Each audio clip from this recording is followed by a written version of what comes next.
Hello DC family, welcome to new episode of law GNG. तो देखिए last turn पर हम लोगों ने आईआरएफ को कंप्लीट किया था, इंडियन रेगुलेटरी फ्रेमवर्क को, और आज हम लोग स्टार्ट करेंगे इंडियन कॉन्ट्रैक्ट एक्ट 1872। ये मैं बार बार कहता हूं, ये अपने आप में एक सब्जेक्ट है, अपने आप में बहुत बड़ा एक्ट है और एग्जाम में इसका वेटेज भी बहुत ज्यादा है। तो चलिए आज से हम लोग स्टार्ट करते हैं इंडियन कॉन्ट्रैक्ट एक्ट 1872 यूनिट 1।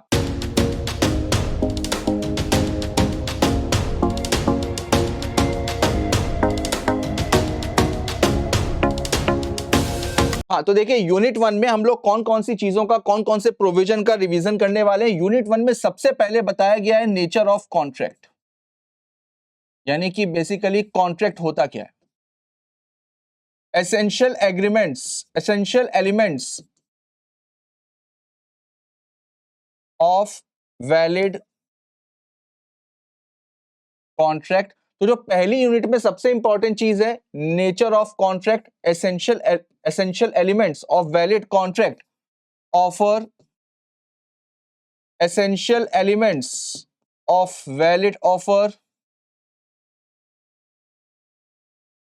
फिर उसके बाद में हम लोग क्या पढ़ेंगे, उसके बाद में पढ़ेंगे टाइप ऑफ ऑफर। ये मैं आपको इस वजह से बता रहा हूं क्योंकि रिवीजन करते समय हमें ये चीज पता होनी चाहिए कि कौन कौन सी यूनिट में क्या क्या इंपॉर्टेंट पॉइंट्स हैं। तो ऐसे आपको समझ में आएगा कि ये आता है, ये आता है, ये आता है, ये आता है, इस पे ज्यादा फोकस करने की जरूरत है। तो टाइप ऑफ ऑफर करेंगे, फिर उसके बाद में हम लोग एक्सेप्टेंस कवर अप करेंगे। एक्सेप्टेंस के रिगार्डिंग रूल्स क्या होते हैं उसको कवर अप करेंगे। फिर कम्युनिकेशन कैसे कंप्लीट होता है उसको कवर अप करेंगे, और फिर हम लोग करेंगे रिवोकेशन। तो इतनी सारी चीजें यूनिट 1 में हम लोग कवर अप करने वाले हैं। तो देखते हैं सबसे पहले कॉन्ट्रैक्ट का मतलब क्या होता है। देखिए कॉन्ट्रैक्ट का मतलब तो मेरे ख्याल से सभी स्टूडेंट्स को पता होगा कि कॉन्ट्रैक्ट का मतलब क्या होता है। कॉन्ट्रैक्ट का मतलब होता है agreement plus enforceability by law. कोई भी कॉन्ट्रैक्ट बनने के लिए सबसे पहले क्या जरूरी है, प्राइमरी रिक्वायरमेंट है agreement. Agreement plus enforceability by law is equal to contract. तो देखते हैं एक बार तो देखिए यहां पर स्टार्ट करते हैं हम लोग सबसे पहले एक एग्जांपल से। तो देखिए यहां पर मिस्टर ए ने, sorry,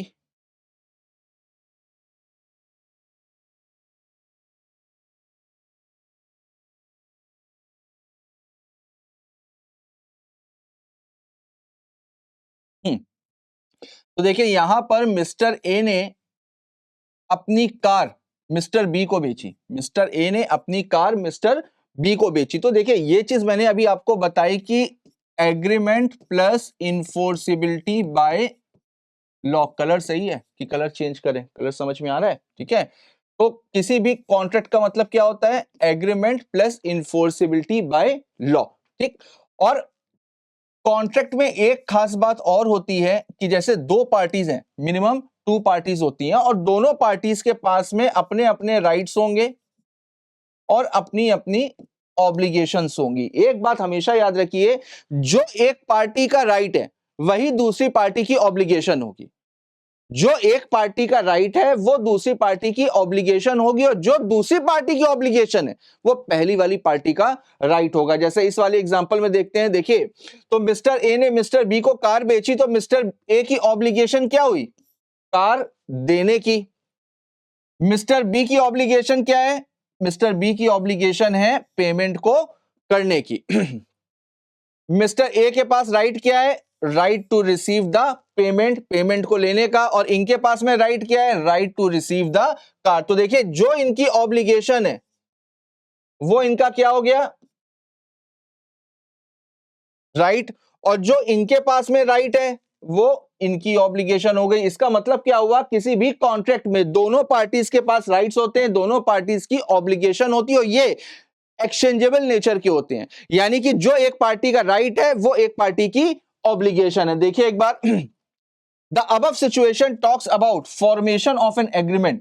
An agreement is the result of proposal by one party and its acceptance by another, with the consideration forming the foundation of any contract. Therefore such an offer and its acceptance gives rise to legal obligation against each other. तो देखिए मैंने आपको बताया contract का मतलब क्या है, agreement plus enforceability by law, यानी किसी भी कॉन्ट्रैक्ट में एग्रीमेंट का होना जरूरी है और उसका इन्फोर्सिबल बाय लॉ होना जरूरी है। और एग्रीमेंट का मतलब क्या होता है, एग्रीमेंट का मतलब होता है ऑफर प्लस एक्सेप्टेंस, यानी एक प्रपोजल होना चाहिए और उसका एक्सेप्टेंस होना जरूरी है। जब एक प्रॉपर ऑफर होगा, प्रॉपर एक्सेप्टेंस होगी, तब जाकर के वो किसमें कन्वर्ट होगा, एग्रीमेंट में। और अगर वो एग्रीमेंट इन्फोर्सेबल बाय लॉ है तब जाकर के वो कॉन्ट्रैक्ट में कन्वर्ट होगा। और यहां पर इन्फोर्सिबिलिटी बाय लॉ का मतलब क्या है, इन्फोर्सिबिलिटी बाय लॉ का मतलब है कि यहां पर लीगल ऑब्लिगेशन अराइज होनी चाहिए। जैसे यहां पर मिस्टर ए की ऑब्लिगेशन है ना कार देने की, अब लीगल ऑब्लिगेशन का मतलब क्या हुआ, लीगल ऑब्लिगेशन का मतलब हुआ कि क्या सामने वाली पार्टी मेरे ऊपर स्यू कर सकती है। अगर मेरी लीगल ऑब्लिगेशन अराइज हो रही होगी, केवल ऑब्लिगेशन से काम नहीं चलता है, केवल ऑब्लिगेशन से काम नहीं चलता है, लीगल ऑब्लिगेशन का होना जरूरी है, क्योंकि जब मेरी लीगल ऑब्लिगेशन अराइज होगी तभी सामने वाली पार्टी अपने राइट्स को इन्फोर्स करा सकती है और तभी सामने वाली पार्टी मेरे को स्यू कर सकती है। या अगर सामने वाले की लीगल ऑब्लिगेशन अराइज होगी तो मैं अपने राइट्स को इन्फोर्स करा सकता हूं, मैं उसको स्यू कर सकता हूं। तो केवल ऑब्लिगेशन से काम नहीं चलता है, लीगल ऑब्लिगेशन भी होना जरूरी। अब जैसे मिस्टर ए हैं, मिस्टर ए कार नहीं डिलीवर करते हैं मिस्टर बी को, तो क्या मिस्टर बी मिस्टर ए को स्यू कर सकते हैं, बिल्कुल कर सकते हैं। क्या मिस्टर बी कार लेकर के अगर ए को पेमेंट ना दे तो क्या मिस्टर ए मिस्टर बी को स्यू कर सकते हैं, बिल्कुल कर सकते हैं। क्यों, क्योंकि दोनों की लीगल ऑब्लिगेशन अराइज हो रही। तो इसमें हम लोगों ने क्या समझा, कॉन्ट्रैक्ट का मतलब क्या होता है, कॉन्ट्रैक्ट का मतलब होता है agreement plus enforceability by law. Agreement का मतलब क्या होता है, प्रॉपर ऑफर होना चाहिए, प्रॉपर एक्सेप्टेंस होनी चाहिए, और अगर ये दोनों चीजें हैं और वहां पर इन्फोर्सिबिलिटी बाय लॉ भी है। इन्फोर्सिबिलिटी बाय लॉ का मैंने आपको मतलब क्या बताया, लीगल ऑब्लिगेशंस क्रिएट होनी चाहिए, और अगर लीगल ऑब्लिगेशन क्रिएट हो रही है तो इसका मतलब वो एक वैलिड कॉन्ट्रैक्ट में कन्वर्ट होगा। तो देखिए आगे बढ़ते हैं।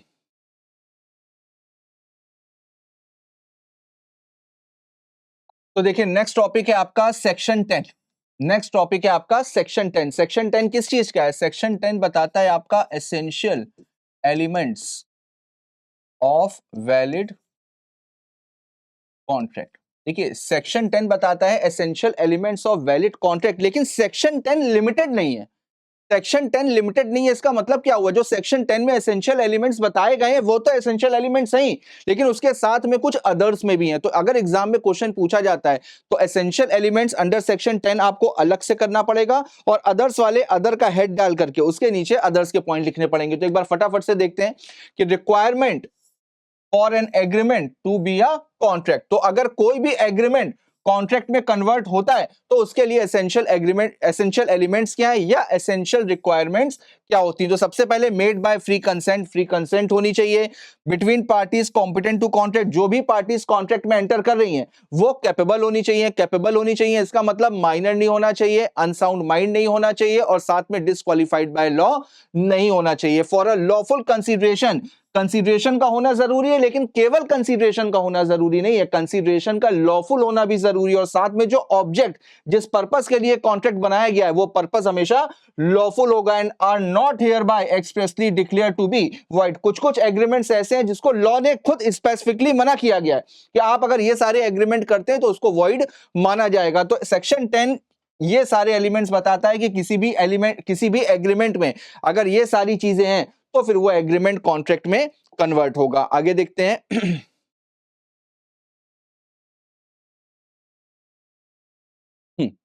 देखिए since section 10 is not complete, देखिए वही चीज है जो मैंने आपको बताया, सेक्शन 10 अपने आप में कंप्लीट नहीं है, ठीक है, and exhaustive, so there are certain other section which also contains requirement for an agreement to be enforceable. इसके अलावा कुछ और सेक्शंस भी हैं।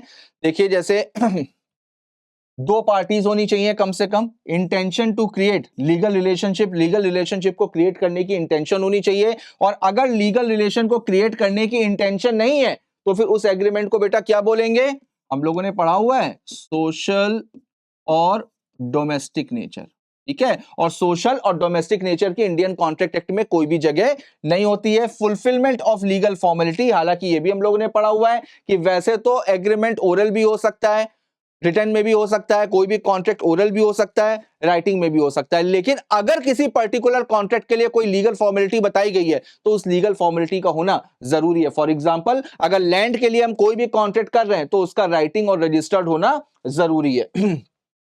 सर्टेनिटी ऑफ मीनिंग, देखिए किसी भी कॉन्ट्रैक्ट में टर्म्स और कंडीशंस होती हैं, बगैर टर्म्स और कंडीशन के कॉन्ट्रैक्ट कैसे बनेगा? तो टर्म्स और कंडीशन होंगे और उन टर्म्स और कंडीशन का सर्टेन होना भी जरूरी है। इसका एक एग्जांपल ले लेते हैं। जैसे मैंने आपसे बोला, क्या आप मेरी कार 10,000 से 15,000 रुपए के बीच में खरीदोगे? अब 10,000 से 15,000 के बीच में तो हजारों डिजिट आ रही है ना, यानी अमाउंट में सर्टेनिटी नहीं है। मैंने आपसे बोला कि क्या आप 100 लीटर ऑयल खरीदोगे? अब 100 लीटर ऑयल में ऑयल की वैरायटी तो बताई नहीं, मेरे पास तो बहुत सारे ऑयल का बिजनेस है। तो यहां पर सर्टेनिटी, चाहे वो ऑब्जेक्ट हो, कंसीडरेशन हो, हर एक चीज सर्टेन होनी चाहिए, स्पेसिफाई होनी चाहिए।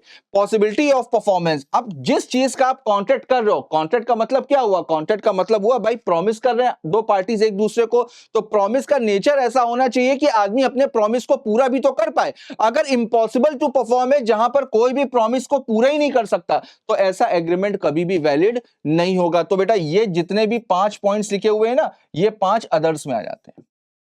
तो सेक्शन 10 में जो दिए गए थे वो तो होने जरूरी है, साथ में ये भी होने जरूरी है। आगे देखते हैं।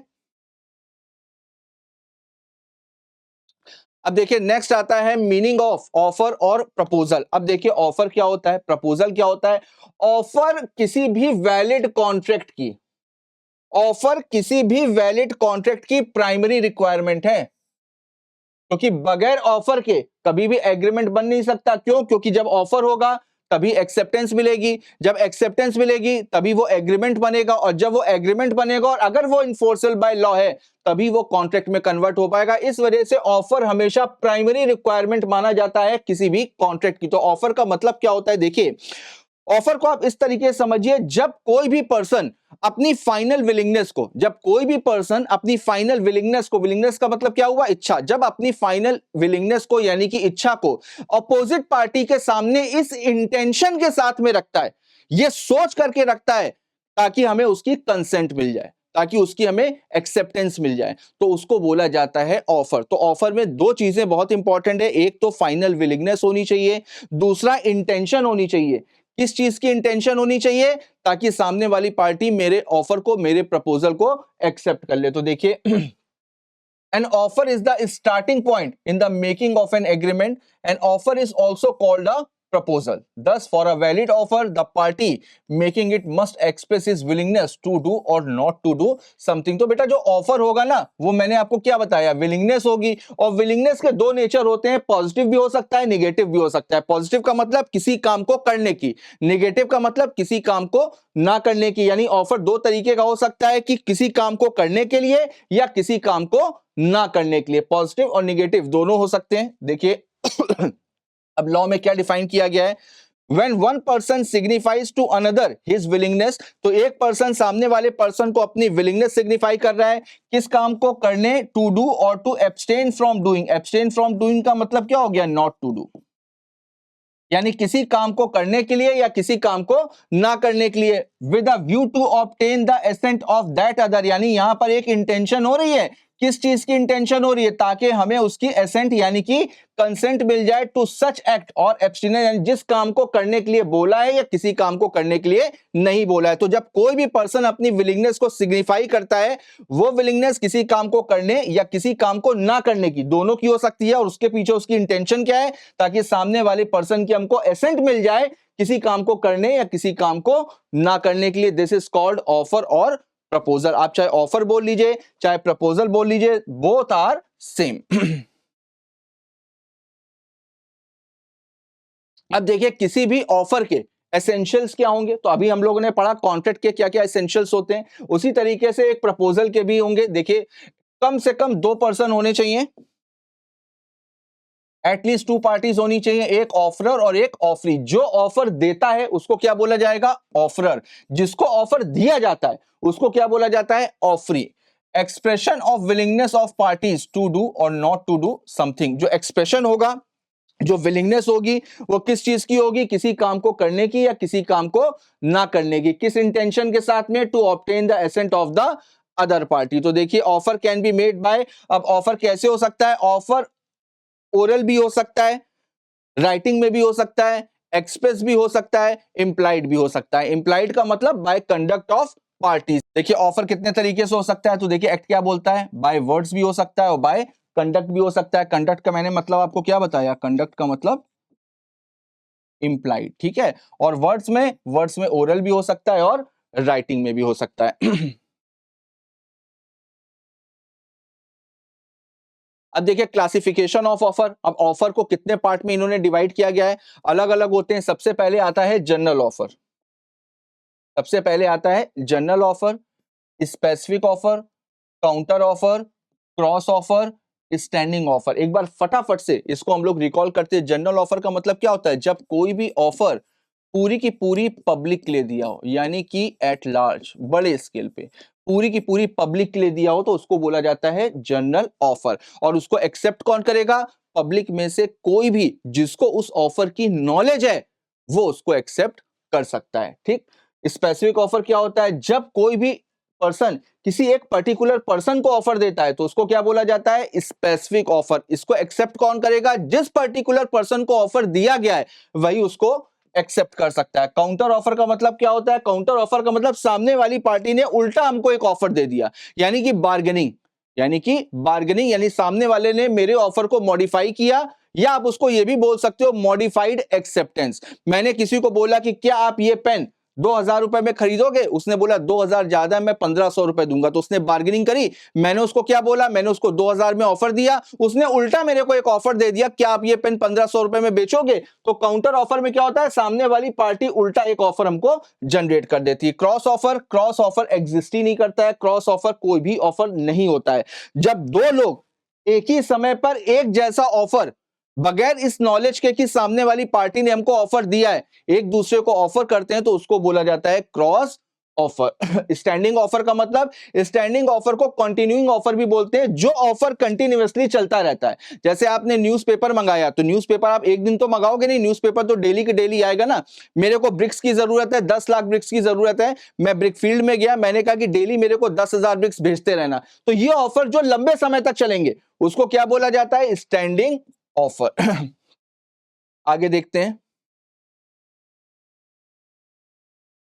देखिए वही मतलब है जो मैंने आपको बताया। देखिए जनरल ऑफर का मतलब क्या हो गया, offer made to public at large, और पब्लिक में से कोई भी उसको एक्सेप्ट कर सकता है। स्पेसिफिक पर्सन को दिया जाता है तो उसको बोलते हैं स्पेसिफिक ऑफर। क्रॉस ऑफर का मतलब जब दो पार्टीज आइडेंटिकल ऑफर को एक दूसरे से एक्सचेंज करती हैं in ignorance of each others offer. Counter offer का मतलब offeree offers to qualified acceptance of the offer subject to modification and variation in the terms of original offer. तो जब सामने वाले ने जो ऑफर दिया है उसमें जब टर्म्स और कंडीशन में हम मॉडिफिकेशन कर देते हैं, कोई भी वेरिएशन कर देते हैं, उसको बोला जाता है counter offer. And standing offer is a continuous nature. Continuous nature का मतलब which remains open for acceptance over a period of time.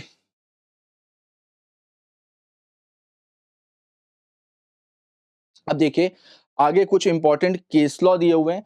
ये केस लॉ मैंने, आप सबने पढ़े होंगे ये वाले केस लॉ, लेकिन यहाँ पर ये मैंने इस वजह से डाले हैं कि अगर कोई भी स्टूडेंट इन शीट के साथ में रिवीजन कर रहा होगा तो उसको ये पता चलना चाहिए कि हमको कौन कौन से केस लॉज रिवीजन करने हैं, कौन कौन से केस लॉ इंपॉर्टेंट है। तो सबसे पहले यहाँ पर Carlill versus carbolic smoke ball company, ये इंपॉर्टेंट केस लॉ है, उसको अच्छे से देख करके जाइएगा। एग्जाम में हो सकता है नाम चेंज कर दिया जाए, ठीक है, लेकिन कहानी यही आएगी। आपको मेन क्या करना है, आपको मेन डिसीजन पता होना चाहिए।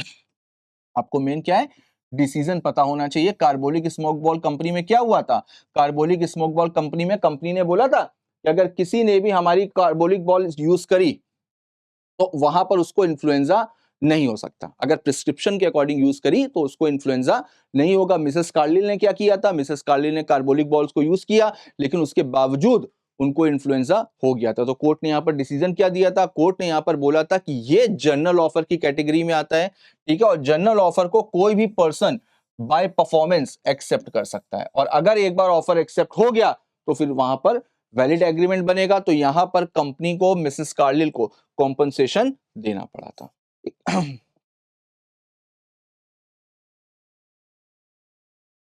अब देखिए नेक्स्ट केस लॉ है आपका लालमन शुक्ला वर्सेस गौरी दत्त। लालमन शुक्ला वर्सेस गौरी दत्त में बेसिक जो है, जो की पॉइंट है, जो की फैक्ट है, वो क्या है कि अगर कोई भी जनरल ऑफर है तो जनरल ऑफर को वही पर्सन एक्सेप्ट कर सकता है, वही पर्सन परफॉर्म करेगा जिसको ऑफर की नॉलेज होगी। अगर विदाउट एनी नॉलेज कोई भी पर्सन परफॉर्म कर रहा है तो फिर उसको कभी भी एक्सेप्टेंस नहीं माना जाएगा। जैसे जनरल ऑफर में दो चीजें इंपॉर्टेंट होती हैं। क्या? जनरल ऑफर का मैंने आपको मतलब क्या बताया, जो पूरी की पूरी पब्लिक लो। फिर मैंने क्या बताया, पब्लिक में से कोई भी पर्सन उसको एक्सेप्ट कर सकता है। जनरल ऑफर को एक्सेप्ट कैसे किया जाएगा? By performance. वहां पर कम्युनिकेशन नहीं होता है, वहां पर बताना नहीं पड़ता, आप परफॉर्म कर लो ऑफर के अकॉर्डिंग तो आपकी परफॉर्मेंस को ही एक्सेप्टेंस मान लिया जाता है। लेकिन अगर आप परफॉर्म कर भी रहे हो तो आपको ऑफर के बारे में पता होना चाहिए।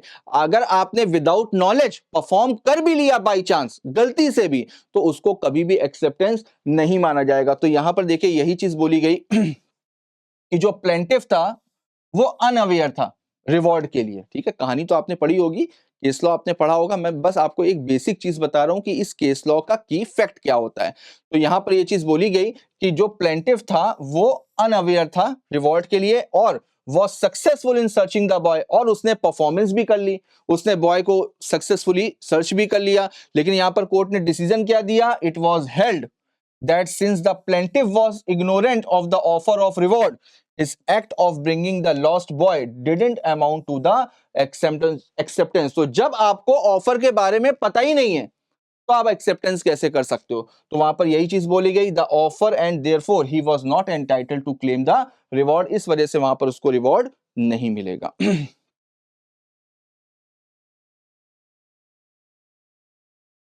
देखिए एक केस लॉ है आपका बोल्टन वर्सेस जोन्स का।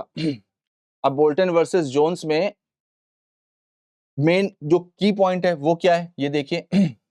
It is a rule of law, sorry, it is a rule of law that offer made to a specific a certain person can be accepted only by that specified person। जिस person को offer दिया गया, अभी हम लोग specific offer पढ़कर क्या है पीछे, स्पेसिफिक ऑफर में क्या पढ़ा था? स्पेसिफिक ऑफर में पढ़ा था जिस पर्सन को ऑफर दिया जा रहा है वही पर्सन उसको एक्सेप्ट कर सकता है, उसके अलावा और कोई भी पर्सन एक्सेप्ट नहीं करेगा। जैसे मान लीजिए मैं मोहन को कोई ऑफर दे रहा हूं, मोहन के बगल में राम बैठा हुआ है, तो क्या राम उसको एक्सेप्ट कर सकता है? नहीं कर सकता। कौन एक्सेप्ट कर सकता है? केवल और केवल मोहन। तो बोल्टन वर्सेस जॉन्स का जो केस है वो ये बताता है कि जिसको ऑफर दिया गया है वही उसको एक्सेप्ट करेगा। आगे देखते हैं। अब देखिए नेक्स्ट है offer and invitation. Offer and invitation to offer. ठीक, अब देखो यहां पर केस लॉ दिया हुआ है हार्वे वर्सेस फेसी का, लेकिन मैं आपको अलग से पूरा ब्रीफ कर दे रहा हूं। ऑफर और इनविटेशन टू ऑफर एग्जाम के पॉइंट ऑफ व्यू से भी जरूरी है। देखो ऑफर एक अलग वर्ड है और इनविटेशन टू ऑफर एक अलग वर्ड है। जैसे सपोज करो एक शोरूम में एक शर्ट रखी हुई है, ठीक, उसमें प्राइस टैग लगा हुआ है। वो प्राइस टैग क्या है? वो प्राइस टैग है इनविटेशन टू ऑफर। ठीक, हम गए, हमने वो शर्ट उठाई, शर्ट उठा करके कैश काउंटर में पहुंचे, हमने बोला कि ये शर्ट हमको लेनी है। तो जब मैंने कैश काउंटर में जाकर के उसको बोला कि ये शर्ट मेरे को लेनी है, ये क्या हो गया? ये ऑफर हो गया, ये ऑफर हो गया। अब शोरूम वाले ने बोला कि ठीक है, उसने मेरे से पैसे लिए, शर्ट पैक करके मेरे को दे दी। This is called acceptance. Invitation to offer में क्या होता है? इनविटेशन टू ऑफर एक स्टार्टिंग होती है और इसका रिजल्ट क्या होता है? इसका रिजल्ट होता है ऑफर। जहां पर हम किसी पर्सन को इनवाइट कर रहे हैं, किस बात के लिए इनवाइट कर रहे हैं? कि आप आइए और आप आकर के हमको ऑफर दीजिए। तो जब कोई भी पर्सन सामने वाले को इनवाइट करता है फॉर ऑफर तो उसको बोला जाता है इनविटेशन टू ऑफर। ऑफर का रिजल्ट क्या होगा? ऑफर का रिजल्ट हमेशा होगा कॉन्ट्रैक्ट, क्योंकि अगर ऑफर एक्सेप्ट हो गया तो वो अगर इन्फोर्सेबल बाय लॉ है तो वो सीधे सीधे किस में कन्वर्ट हो जाएगा? कॉन्ट्रैक्ट में कन्वर्ट हो जाएगा। इनविटेशन टू ऑफर का रिजल्ट क्या होता है? इनविटेशन टू ऑफर का रिजल्ट होता है ऑफर, क्योंकि अब जो इनविटेशन दे रहा है, मैंने आपको इनवाइट किया कि आप आइए और आप आकर के मेरे को ऑफर दीजिए, आपने मेरे को ऑफर दिया, तो अब मेरी चॉइस है ना कि मैं आपके ऑफर को या तो एक्सेप्ट करूं या रिजेक्ट करूं। तो हो भी सकता है कॉन्ट्रैक्ट, नहीं भी हो सकता है। तो इनविटेशन टू ऑफर का रिजल्ट क्या होगा? इनविटेशन टू ऑफर का रिजल्ट होगा हमेशा ऑफर। इनविटेशन टू ऑफर एक अलग चीज है, ऑफर एक अलग चीज है। जैसे आप होटल में डिनर पे गए, वहां पर जो मेन्यू कार्ड है वो क्या है? वो आपका इनविटेशन टू ऑफर है। कोई ऑक्शन चल रही है, ऑक्शन जो ऑर्गेनाइज करी जाती है, ऑक्शन क्या होती है? ऑक्शन इनविटेशन टू ऑफर होती है। जो लोग बिड लगाते हैं, इसका मतलब वो ऑफर दे रहे हैं। जब उनकी बिड को एक्सेप्ट कर लिया जाता है, तो वो एक्सेप्टेंस क्या कहलाती है? एक्सेप्ट। ठीक है, मेरी बात समझ में? तो इनविटेशन टू ऑफर एक अलग चीज है और ऑफर एक अलग चीज है। देखते हैं हार्वे वर्सेस फेसी के केस में। ये वाला केस इंपॉर्टेंट है, इसको मैं पूरा आपको ब्रीफ कर देता हूं। देखिए, in this case privy council briefly explained the distinction between an offer and invitation to offer. In the given case, the plaintiff through a telegram asked the defendant two question. अब plaintiff ने defendant को एक telegram किया और telegram में उसने दो question पूछे। पहला क्वेश्चन क्या पूछा? Will you sell us bumper hall pen? क्या आप बम्पर हॉल पेन मेरे को बेचोगे? दूसरा क्वेश्चन क्या पूछा? Telegraph lowest cash price. दूसरा क्वेश्चन क्या था कि इसका लोवेस्ट कैश प्राइस क्या है? अब डिफेंडेंट ने रिप्लाई किया, ये देखते हैं। डिफेंडेंट का मतलब बेटा जिसके ऊपर सूट फाइल किया गया है, प्लेंटिफ का मतलब जो सूट फाइल कर रहा है। तो अब डिफेंडेंट ने रिप्लाई क्या किया? देखिए, lowest price for bumper hall pen is £900 ठीक। तो अब देखो, यहां पर उसने उससे दो क्वेश्चन पूछे थे, will you sell us bumper hall pen? दूसरा क्या बोला था? Lowest cash price. तो उसने पहले वाले का आंसर नहीं दिया, उसने दूसरे वाले का आंसर दिया कि जो लोवेस्ट कैश प्राइस है वो है 900। तो क्या इसको एक्सेप्टेंस मान लिया जाएगा क्या? भाई आपने दो क्वेश्चन पूछे, मैंने आपको दूसरे क्वेश्चन का जवाब दे दिया कि लोवेस्ट कैश प्राइस 900 है, तो क्या इसको एक्सेप्टेंस मान लिया जाएगा? नहीं। जैसा ऑफर दिया गया है वैसे ही एक्सेप्ट होना चाहिए। जैसा ऑफर दिया गया है वैसे ही एक्सेप्ट होना चाहिए। तो यहां पर इन्होंने जो पेन का प्राइस बताया है, तो यहां पर इनको एक्सेप्टेंस नहीं माना जाएगा। यहां पर ये नहीं माना जाएगा इन्होंने अपनी एक्सेप्टेंस दे दी, इन्होंने इनके बस सेकंड वाले क्वेश्चन का जवाब दिया है। एग्जैक्टली अगर देखा जाए तो जब यहां पर ये लिखा हुआ था will you sell us bumper hall pen, ये था ऑफर। अगर हाँ वो बोल देते कि ठीक है हम आपको बेचेंगे, तब जाकर के ऑफर एक्सेप्ट होता, लेकिन इन्होंने इसका जवाब ही नहीं दिया, इन्होंने इसका जवाब दिया। आगे देखते हैं। अब प्लेंटिफ ने इनको अनदर टेलीग्राम भेजा, दूसरा टेलीग्राम भेजा, जिसमें क्या लिखा? We agree to buy bumper hall pen at 900। अब इन्होंने उल्टा उनको एक टेलीग्राम किया और बोला कि हम 900 में खरीदने के लिए एक्सेप्ट करते हैं, हम 900 में इसको खरीद लेंगे। लेकिन वहां पर डिफेंडेंट ने क्या किया? डिफेंडेंट ने रिफ्यूज कर दिया कि भाई हम अपनी प्रॉपर्टी इस प्राइस पर नहीं बेचेंगे। तो प्लेंटिफ ने उनके ऊपर सूट फाइल किया कि भाई जब आप 900 मांग रहे थे और हम 900 देने के लिए अग्री हैं, तो फिर आप क्यों नहीं बेच रहे हो? तो यहां पर उन्होंने बोला कि भाई मैंने तो लोएस्ट प्राइस बताया था, मैंने ये थोड़ी ना कहा था कि मैं आपको इस प्राइस पर बेचूंगा। तो अगर आप उसको ऑफर समझ रहे हो और ऑफर समझ करके एक्सेप्ट कर रहे हो, तो फिर वो वैलिड एक्सेप्टेंस नहीं है। तो देखिए, they had made an offer to sell the property at 900 and therefore they are bound to buy the offer. तो यहां पर कोर्ट ने देखिए क्या बोला? Court held that the mere statement of the lowest price at which the vendor would sell contained no implied contract to sell the person who had inquired about the price. तो यहां पर केवल price बता देना, केवल price बता देने से कोई भी कॉन्ट्रैक्ट जनरेट नहीं होता है। यहां पर ना तो कोई ऑफर था, ना ही कोई एक्सेप्टेंस थी। तो इस वजह से ये वैलिड कॉन्ट्रैक्ट नहीं है और ना ही उनको पेन बेचना पड़ेगा। देखिए, इसी तरीके से यहां पर दो केस लॉ और भी दिए हुए। एक देखिए मैकफर्सन वर्सेस अपन्ना का, दूसरा है हैरिस वर्सेस निकर्सन का। इसको भी देख लेते हैं। The owner of the property had said that he would not accept less than 6,000 for it. अब उसने बोला कि इस प्रॉपर्टी का मैं 6,000 रुपए से कम एक्सेप्ट नहीं करूंगा। तो क्या आप इसको ऑफर मानोगे? बिल्कुल नहीं। तो it was held that this statement did not indicate any offer but indicated only an invitation to offer. तो ये इस तरीके का कोई भी ऑफर नहीं होगा। हैरिस वर्सेस निकर्सन में देखिए, an auctioneer advertised in newspaper that sale of office furniture will be held in a particular day. Plaintiff, with the intention to buy furniture, came from a distant place for auction, but the auction was cancelled. अब एक newspaper में add आया auction का, newspaper में add आया auction का, जिसमें बोला गया कि इस पर्टिकुलर डे पे ऑफिस के फर्नीचर की ऑक्शन करी जाएगी। अब जो प्लेंटिफ था वो बड़ी दूर से आया फर्नीचर खरीदने के लिए, लेकिन जब वो वहां पर पहुंचा तब पता चला कि ऑक्शन तो कैंसिल हो गई है। तो अब वहां पर उन्होंने सूट फाइल कर दिया। तो वहां पर कोर्ट ने देखिए क्या बोला? वहां पर कोर्ट ने बोला कि ये केवल और केवल इनविटेशन टू ऑफर था। ये न्यूज़पेपर में छपा था, न्यूज़पेपर में ऐड था, किस बात का ऐड था? ऑक्शन का। और मैंने अभी आपको बताया ऑक्शन क्या होती है? हमेशा इन्विटेशन टू ऑफर होती है। तो ये इन्विटेशन टू ऑफर है और इन्विटेशन देने वाला जब चाहे तब अपनी इन्विटेशन को रिवोक कर सकता है। तो देखिए, it was held that the plaintiff can not file a suit against the auctioneer for his loss of time and expenses because the advertisement was merely a declaration of intention to hold auction, not an offer to sell. तो इसको कोई भी offer नहीं माना जाएगा. The auctioneer यानी कि Nickerson does not contract with anyone who attends the sale. The auction is only an advertisement to sell, but the items are not put for sale. True. Person who have comes to the auction